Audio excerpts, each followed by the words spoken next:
पालघरमध्ये अभिनव शिक्षण संस्थेच्या वतीने युवक मंडळाचे विद्यमान अध्यक्ष वैभव नारायण पाटील यांचा विशेष सत्कार आणि सन्मान सोहळा पार पडला। माजी जिल्हा परिषद सदस्य तथा सूर्यवंशी क्षत्रियज्ञ आदी हितवर्तक मंडळाच्या नवनिर्वाचित सल्लागार विनयाताई पाटील यांच्या हस्ते हा सन्मान करण्यात आला।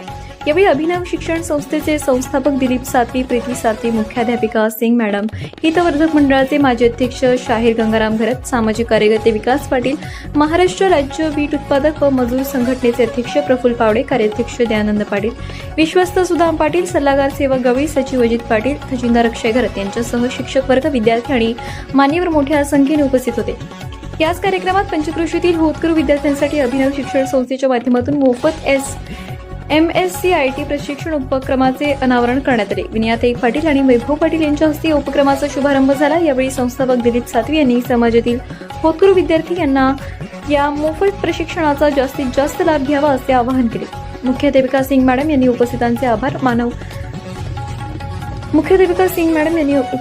आभार मानत कार्यक्रमाची सांगता केली। एखादा मनुष्य, एखादा संस्था काय करते की तुम्ही विचारात घ्या।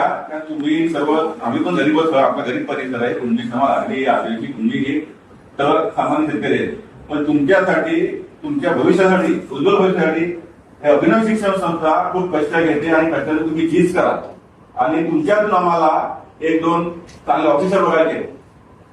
गरीब घरातून तुम्ही आलेले आहे, तुमच्याकडे आम्हाला चांगला ऑफिसर पालघरला किंवा तालुक्याला बघायचा आहे, जेणेकरून तुमच्या नावानुसार, तुमच्या नावाने आमच्या अभिनव शिक्षण संस्थेचं तसेच आमच्या कॉलेजचं नाव पुढे कसं येईल हे तुम्हाला बघायचं आहे। खूप कष्ट करतात हे लोक।